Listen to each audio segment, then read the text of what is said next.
दोस्तों यदि आप ओल्ड क्वेश्चन पेपर खोजोगे प्रयोगशाला परिचारक, भृत्य चौकीदार या फिर स्वीपर के पद के लिए, वो भी उच्च शिक्षा विभाग के अंतर्गत, तो आपको कहीं भी ओल्ड क्वेश्चन पेपर नहीं मिलने वाला है, क्योंकि दोस्तों उच्च शिक्षा विभाग में पहली बार इन सभी पदों के लिए राइटन एग्जाम होने वाला है।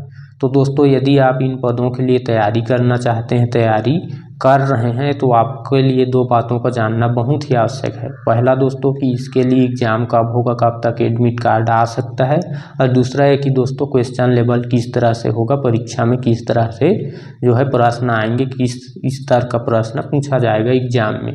तो चलिए दोस्तों हम सबसे पहले एग्ज़ाम कब होगा और एडमिट कार्ड कब तक जारी हो सकता है इसके बारे में जानते हैं। तो देखिए दोस्तों, आप भी जानते हो, सब जानते हैं कि छत्तीसगढ़ में अभी चुनाव का टाइम है, आचार संहिता लागू कर दिया गया है, तो चुनाव के दौरान जो है परीक्षा नहीं किया जा सकता। ठीक है दोस्तों, तो आपको मिनिमम 2 माह से अधिक का टाइम मिलेगा, लगभग 3 महीने का टाइम मिल ही जाएगा आपको तैयारी करने के लिए। ठीक है दोस्तों, क्योंकि 3 दिसंबर को चुनाव का रिजल्ट है, उसका नतीजा आने वाला है। तो आपको जो है व्यापम की अपेक्षा इस विभाग में तैयारी करने के लिए बहुत ही ज़्यादा टाइम मिल रहा है। यदि व्यापम एग्जाम लेता तो दोस्तों क्वेश्चन का स्तर और कठिन होता इसकी तुलना में, और जो है पढ़ने के लिए जो है टाइम भी कम मिलता। तो दोस्तों एडमिट कार्ड कब तक जारी किया जाएगा, तो देखिए दोस्तों फिक्स सा कोई भी नहीं बता सकता कि किस डेट को एग्ज़ाम होगा, लेकिन दोस्तों जब भी एग्ज़ाम होगा तो एग्ज़ाम डेट के 15 से 20 दिन पहले ही एडमिट कार्ड जारी कर दिया जाएगा।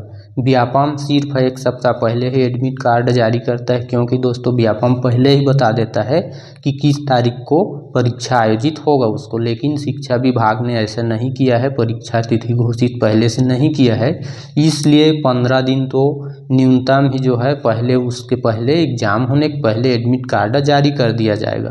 तो चलिए दोस्तों हम मुद्दे पर बात करते हैं कि प्रश्न की स्तर किस तरह से आएगा।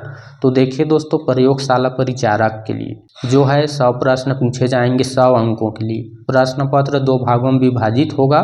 पहला सामान्य विज्ञान जो कि कक्षा 9वीं और कक्षा 10वीं छत्तीसगढ़ बोर्ड की स्तर से आएगा, ऐसा सिलेबस में लिखा है दोस्तों, लेकिन इस तरह से नहीं आएगा। यदि आप कक्षा 9वीं और कक्षा 10वीं के पुस्तक को सामान्य विज्ञान को उठा करके पढ़ लोगे तो आप धोखे में रह जाओगे, वहीं से नहीं आएगा प्रश्न स्तर, व्यापम लेवल से आएगा दोस्तों। जो है प्रश्न को घुमा फिरा करके दिया जाता है, आपको नमक का सूत्र क्या है ऐसा नहीं पूछा जाएगा दोस्तों, आपको घुमा घुमा करके जो है प्रश्न को पूछा जाएगा।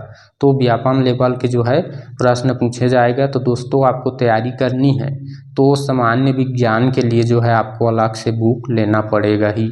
और दोस्तों देखिए भाग 1 में 60 प्रश्न 60 अंकों के लिए आएंगे विज्ञान विषय से, तो उसके लिए आप एक बुक अलग से ले लीजिएगा। दूसरा भाग है दोस्तों सामान्य अध्ययन, जहां से 40 प्रश्न 40 अंकों के लिए आएंगे। तो भारत देश के लिए आप हुसैन का ले लीजिएगा, और छत्तीसगढ़ के लिए आप हरिराम पटेल या जो भी आपको अच्छा लगता है उसको ले लीजिएगा।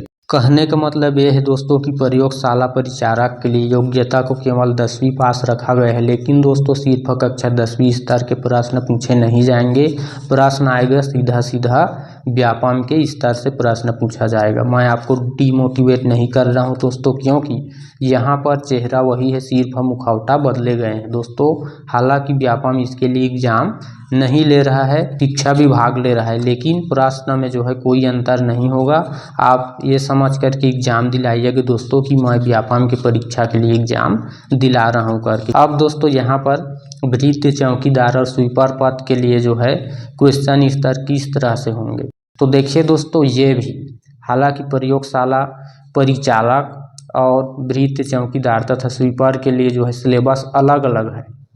तो सिलेबस अलग अलग है, कहने का मतलब जो उसमें जो है प्रयोगशाला परिचारक में साइंस सब्जेक्ट को अलग से जोड़ दिया गया है, तो दोनों का सिलेबस वही होगा, स्तर भी अलग होगा, हालांकि थोड़ा से कम होगा परिचारक की अपेक्षा इसमें भृत्य चौकीदार और स्वीपर का, क्योंकि यहाँ पर अकेले 100 प्रश्न पूछे जाएंगे सामान्य ज्ञान से, और प्रयोगशाला परिचारक में जो है सामान्य ज्ञान से 40 प्रश्न पूछे जाएंगे और सामान्य विज्ञान से 60 प्रश्न पूछे जाएंगे। बस सिलेबस में इतना ही अंतर है।